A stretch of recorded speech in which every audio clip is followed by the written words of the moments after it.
আজ যাব দার্জিলিং এ 175 বছরের পুরনো ব্রিটিশ বাংলোতে। চা বাগানের মাঝে বাংলোতে পৌঁছানোর সাথেই লোকাল ট্রেডিশন মেনে আপ্যায়ন করা হলো। বাংলোর ইন্টেরিয়ারে প্রত্যেক কোণায় ঐতিহ্যের ছোঁয়া। আমরা থাকছি কাঞ্চনজঙ্ঘা ফেসিং রুমে, নাম মুন ড্রপ। ডাবল বেডেড রুমের ভেতরে হেরিটেজ ফার্নিচার আর ফায়ারপ্লেস। ইনফ্যাক্ট বাথরুম রুমের থেকে বড়। বাংলোর ব্যাকইয়ার্ডে ক্লিয়ার ডেতে কাঞ্চনজঙ্ঘা দেখা যায়। সে যাই হোক, পেয়েছে প্রচুর খিদে। ডাইনিং রুমে দেখি লাঞ্চে বেঙ্গলি কুইজিন সার্ভ করা হয়েছে। প্রথম পাতে গরম ভাতের সাথে গাওয়া ঘি আর সঙ্গে বেগুন ভাজা। আহা কি সূচনা! এরপরে টেবিলে চলে আসলো মুগের ডাল, জিরা আর শুকনো লঙ্কার ফোড়ন দেওয়া ডাল, তার সঙ্গে আলু পোস্ত।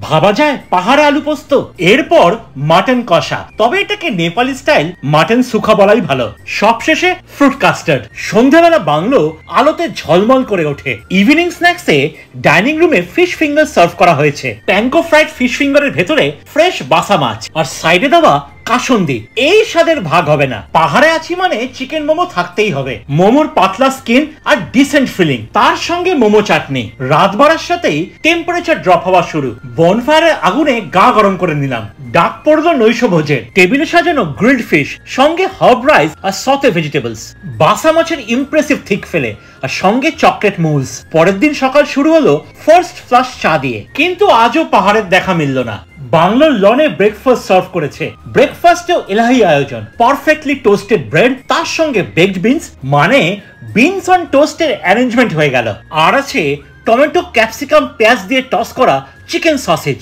হ্যাঁ, লুচিও আছে। আর সঙ্গে আছে নেপালি আলুদম। কি দারুণ রং, কি দারুণ স্বাদ নেপালি আলুদমে। আর শেষে ফার্স্ট ফ্লাশ চা তো থাকবেই। ব্রেকফাস্টের পরে চা বাগানে ঘুরতে বেরিয়ে পড়লাম। মিন্টি এস্টেট দার্জিলিং এর একমাত্র চা বাগান যেটা গভর্নমেন্ট রান করে। টি ফ্যাক্টরিতে ঢুকলাম, তবে ক্যামেরা এলাও না। গুটি গুটি পায়ে ফেরত চলে আসলাম। মিম চা বাগানের মাঝে রয়েছে ইউল টি রিট্রিট। বাংলোতে দুজনে থাকার খরচা আর বুকিং করার নাম্বার ডেসক্রিপশনে দেওয়া আছে। Follow for more.